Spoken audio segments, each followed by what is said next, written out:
wala nang active NPA guerrilla front as of December of 2023. Pantakin niyo po, nagbabasa ho siya dito na wala man lang tayong nakikitang sulat. So kung sasabihin mo disregard the SC decision, alam mo po ibig sabihin yan? Again, these are fundamental principles lang na pinapakomplicate po nitong mga politico with clear political agenda. If you are a sitting senator tapos nakikinig ka sa mga legal luminaries na ganito, parang ano po, di ba? It goes against the very essence of a Republican government. Mag-elect tayo ng mga public officers yung may sariling paninindigan, may sariling katalinuhan. Wag po sana tayo maging blinded by our political fanaticism. Basahin nyo na po yung actual, medyo may ano na po, di ba? May mga patama na and mga conclusory remark. Pwede to siya makonsider as a contemptuous statement. Where is your evidence to establish that? So dito pa lang po, posible to siya makonsider as, again, as indirect contempt that will clearly impede po the administration of justice in our country. So hindi na po yan siya protected ng free speech. Tapos Supreme Cuddler kasi daw, they only serve the interest of the Dutertes, yung Supreme Court.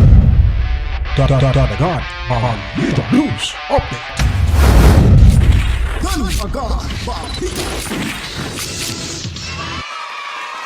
Kamusta ang lahat? Kamusta? Tayo po ay nagbabalik na naman po dito sa ating munting bahay, Dan-aganBalita Reaction Video News Update.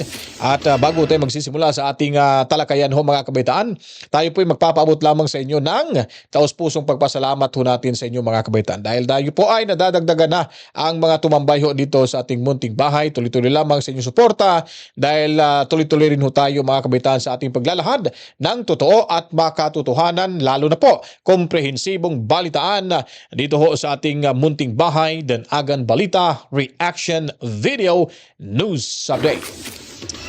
Sa mga oras na ito mga kabalitaan, ito pong petisyon na isinampa ni Atty. Tolentino at Atty. Topacio laban sa tatlong ugok mga kabalitaan.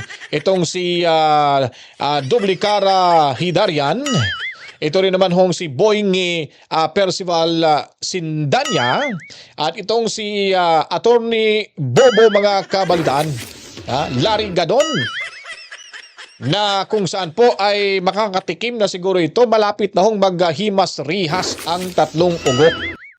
Dahil nga po, ayon pa sa pagpapaliwanag dito ni Atty. Neil Abayon, na nakitaan niya po na may posibilidad o swak na swak sa banga itong mga inilabas ho nilang pahayag laban ho sa Korte Suprema mga kabalitaan. Siguradong ma-indirect contempt po ito ang tatlong ugok na mga hinampak mga kabalitaan. At lalo na ho itong si kababalik lang sa Senado, itong si Tito Sen.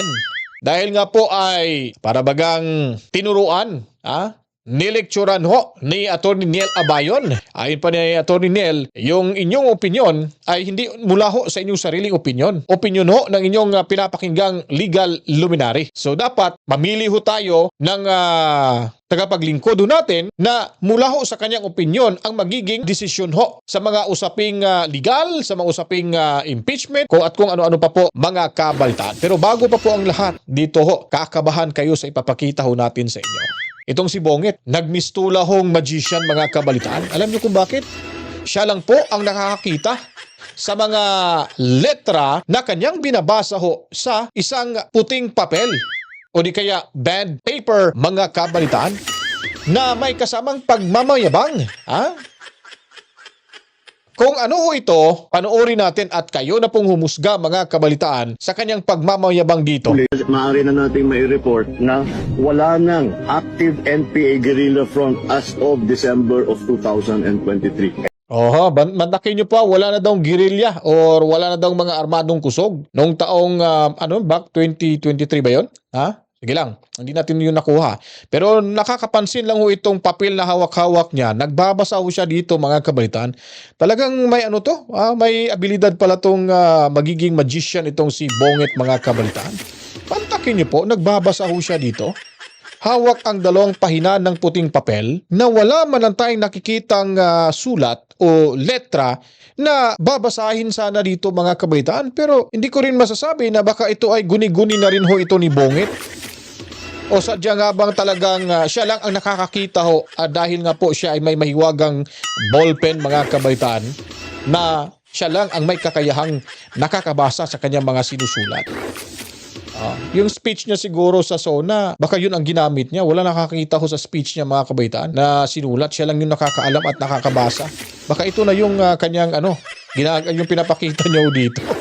Ewan ko lang kung AI ho ito, pero parang hindi naman ho AI, mga kabaitan. Anyway, kayo na pong balang umusga. Sinasabi at pinapakita ko lang ho sa inyo yung napapansin ho natin at yung nakikita ho natin sa papel or sa mahiwagang papel na ito, mga kabaitan. Tuloy ho natin to. Kaya patuloy natin ipaglalaban ito at maganda naman ang performance ng ating AFP, maganda naman ang performance ng Makati. Di ba? Nagbabasa siya dito pero walang papel, walang sulat. Ay nako, Bongi, talagang binubudol niyo naman kami eh. Tapusin nyo na kasi pambubudol eh. Huwag nyo na kaming lituhin pa. Huwag nyo na kaming lukuhin pa. Dahil lukong-luko na ho kami sa inyo, Mr. President. Palakpakan ang ating presidenting magician, mga kabalitaan. Babasa ang walang kasulat-sulat.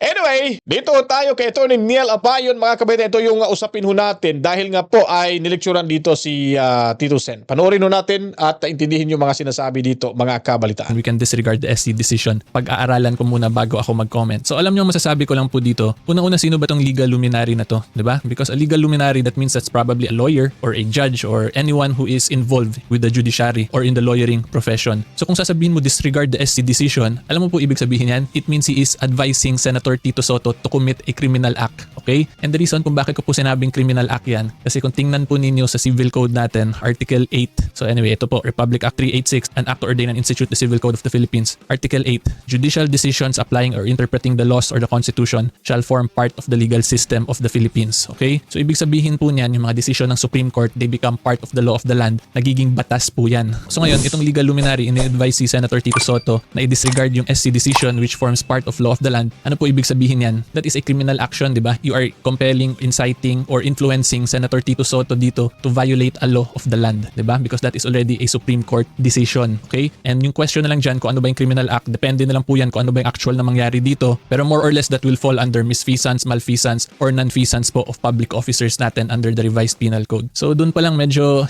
medyo na ano na po ba? Medyo nakakatawa na kasi we keep mentioning these legal luminaries. Again, kung titingnan po ninyo yung ina-explain ko nga lang po, these are basic fundamental principles in our Constitution, our Civil Code, and I like what I stated earlier, ito yung tinuturo sa mga law students sa first year pa lang po, Constitutional Law 1. Again, these are fundamental principles lang na pinapa-complicate po nitong mga politico with clear political agenda. If you are a sitting senator, tapos nakikinig ka sa mga legal luminaries na ganito, parang ano po, di ba? It goes against the very essence of a Republican government. Di ba? Kasi the senator is elected into office because yan po yung inelect or pinili ng taong bayan. So kung mag-action ka, gagawa ka ng mga actions, decisions based puro sa mga advice ng itong mga legal luminary, it means di parang itong mga opinion pala ng legal luminary na to yung lalabas sa Senate, hindi from the actual person, hindi from the actual elected person na pinili ng taong bayan. Nakikita natin, it is very important na mag-elect tayo ng mga public officers yung may sariling paninindigan, may sariling katalinuhan na hindi puro consult lang. Kasi pag ganun, it really defeats the essence of the Republican style of government po natin. Kasi again, kung puro lang from your consultants, from your advisors, lahat ng decision mo, di sana sila na lang po yung inelect ng taong bayan, pero hindi naman sila yung pinili. Ikaw yung pinili because the people want you to decide based on your expert knowledge or wisdom. Yan po yung essence ng pagiging elected public official. Hindi nakabase lang from mga consultant or advisors mo palagi. The only way para ma-remedy yan nila kung gusto man nila i-remedy, did they enact a law that goes against that Supreme Court decision. Pero the Senate Impeachment Trial Court, hindi po yan yung regular legislative body ng Senate na pwede gumawa ng batas. So at the end of the day, kung makikita po ninyo, meron ng Supreme Court decision na nagsasabing unconstitutional yung impeachment, yung initiation of the impeachment complaint. Yet these senators are speaking against that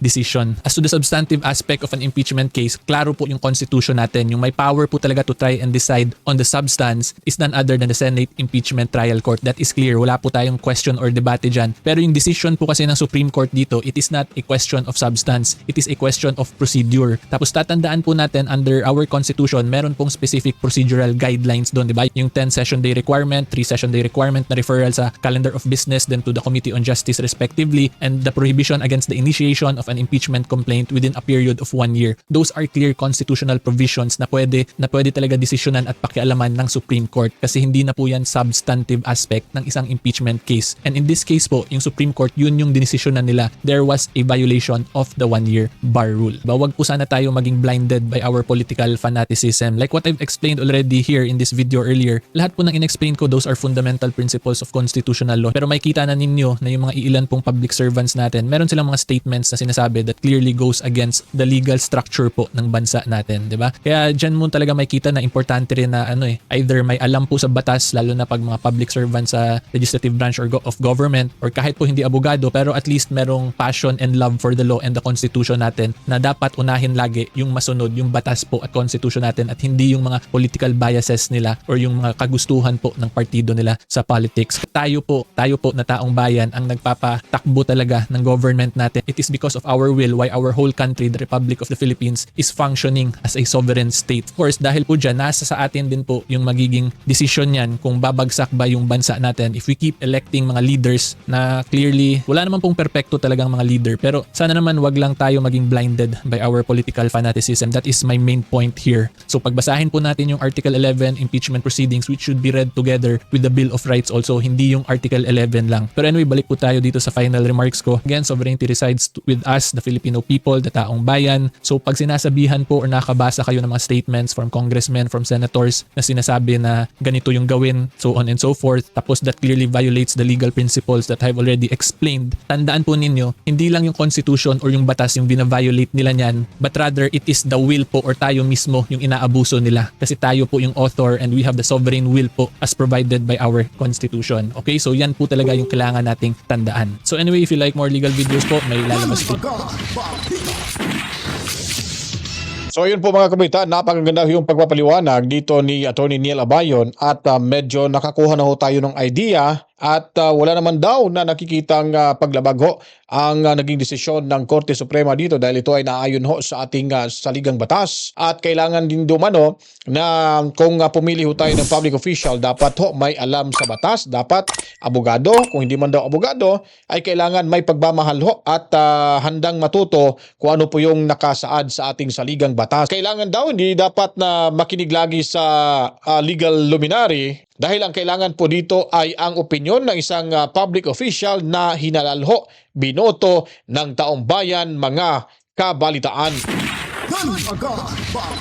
At dadako ho tayo dito mga kabaitaan sa indirect contempt laban ho kay Sindanya. At meron hong pagpapaliwanag dito si Atty. Neil Abayon kung saan po ay talagang masaswak ho ito sa banga mga kabalitaan. At sa itsura pa lang nito ay napakabastos na ho mga kabaitaan. Itsura pa lang ho nito, hindi na ho karespe-respeto mga kabalitaan. Lalo na pag nagsalita ho ito na animoy ikay mapapasama rin sa pagkakatabingi ho nito mga kabalitaan.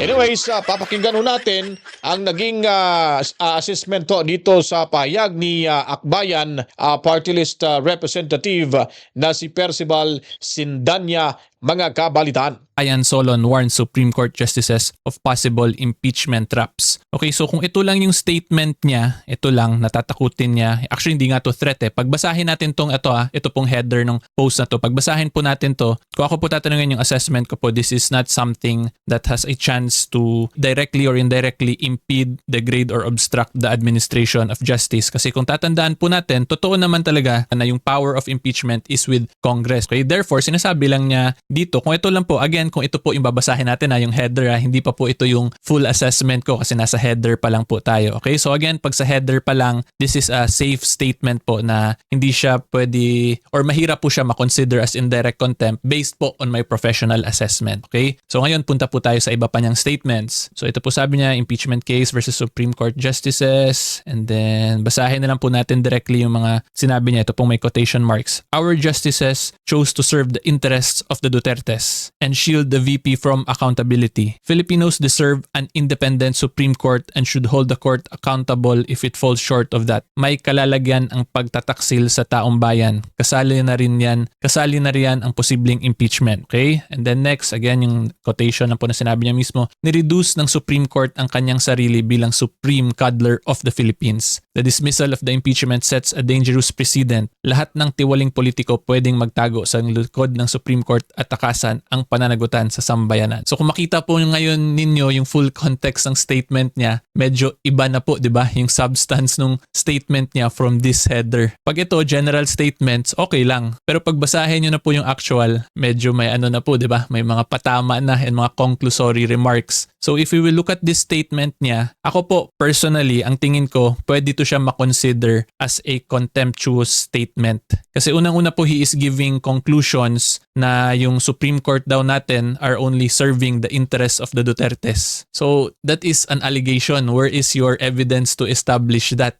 Diba? Hindi naman purkit nag-decide yung Supreme Court in favor of a certain person who happens to have the last name of Duterte is ibig sabihin, pinaboran lang niya yung Duterte family. Diba? It does not work that way. As a matter of fact, sa Supreme Court decision, may legal basis nga pong mga sinite dun eh. So dito pa lang po, posible to siya makonsider as, again, as indirect contempt, considering na para pong there is a chance ngayon na yung mga tao will start to question the impartiality, the integrity of the judicial system natin. And not only of any court but our higher court po dito, the Supreme Court po yung kine-question niya mismo. So pag doon baka ma-insight niya ngayon yung mga taong bayan tulad po natin na we start questioning the decisions of the Supreme Court. So pag ganyan po, ano mangyayari? Pag ganyan po, there is now a high probability or high chance na magkaroon ng judicial instability considering pa po na he is a public figure na meron din talaga mga taong nakikinig sa kanya. Tapos kung yung mga tao po ay maniwala talaga sa kanya tas hindi na sumunod sa mga Supreme Court decisions, sa mga Supreme Court orders, and then of course that will clearly impede po the administration of justice in our country. So yun po yung sa tingin ko lang pag ito na po basahin talaga natin yung full statement niya. Plus titingnan po niyo, sinabi pa niya, nireduce ng Supreme Court ang kanyang sarili bilang Supreme Cuddler of the Philippines. Diba, if you make remarks like this kasi, it might seem political speech lang, but we have to remember, political speech, the freedom of speech po is not absolute, diba? Yes, it is a fundamental right po natin yan, that is in the Bill of Rights. However, it is not absolute in the sense na if there is a dangerous tendency po of a substantive evil na posibleng mangyari sa bansa natin, pwede po yan i-regulate or i-penalize ng ating batas or ng ating courts, di ba? So dito sa situation ni Rep. Sandanya, since he is making statements that can possibly lead to which leads to yung disobedience ng taong bayan po sa judiciary natin, so hindi na po yan siya protected ng free speech or posible po siyang ma-argue na hindi na siya protected ng free speech. Yan po yung professional assessment ko of the situation. Okay? Kasi iba na po kasi yung mga ganitong statements na may mga conclusion ka na you are clearly insulting, and yung mga statements po ganito will clearly affect po the reputation po and the impartiality of our courts from making mga objective discussion na statements. Diba? Kasi ito, yun nga, sinabi niya Supreme Cuddler, conclusion na agad siya. Tapos Supreme Cuddler kasi daw they only serve the interests of the Dutertes, yung Supreme Court. At dahil daw dun ngayon, pwede lang tumakbo sa Supreme Court para magtago daw yung mga abusadong public figures or public officers po. So yung question na kasi dyan, what is your basis to make those allegations? That is very malicious if you ask me. Pero kung naggumawa sana to siya ng statements, let's say na sabihin niya in the old impeachment cases po, yung Francisco versus HOR, the requirement of initiation was only this and that. However, in this case ngayon, yung Duterte versus HOR, yung ginawa na ng Supreme Court, the requirements for the initiation is already this and that. In short, parang i-compare mo ba para makita talaga yung full picture. Pag ganun, medyo objective po yun. So pag ganun, hindi yun siya contemptuous statement. Pero like what I said, mga ganito nga mga personal attacks, pwede na po siya i-argue talaga. Alright, so yun po mga kabaitaan, yung naging pahayag ho ni Atty. Niel Abayon mga kabaitaan na swak ko sa banga. Itong naging pahayag or statement ni Sindanya patungkol ho sa naging desisyon ng Korte Suprema na ginawang unconstitutional ang articles of impeachment mga kabaitaan laban kay VP Sara Duterte. Makikita ho natin na may patama ho talaga mga kabalitaan. Ang sabi ni Sindanya ho dito na pinapaboran ng Korte Suprema itong mga Duterte mga kabalitaan.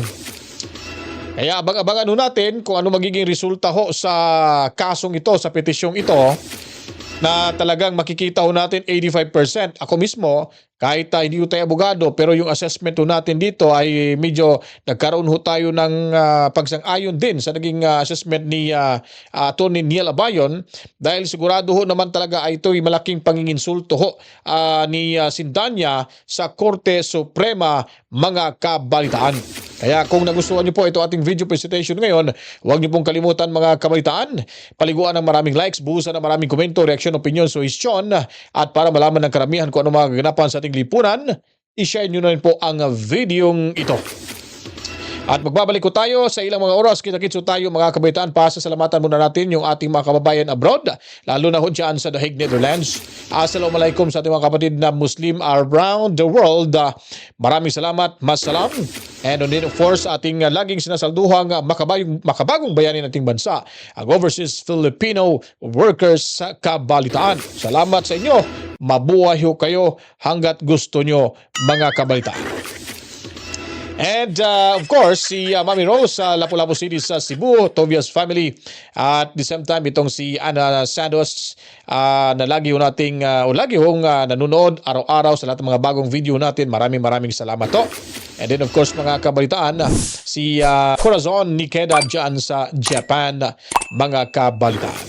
At sa ating pagbabalik, abang-abangan nyo po yung mga mainit pang mga diskusyon. Dito lamang ho yan mapapanood, mapapakinggan sa ating munting bahay, Dan-aganBalita Reaction Video News Update. Luzon, Kabisayan ug Mindanao sa mga lupalop ating mundo, basta may mga Pilipino, ang bahay na ito ay para ho sa ating lahat. To God be the glory. Mama, chip. Peace out. Dan-aganBalita.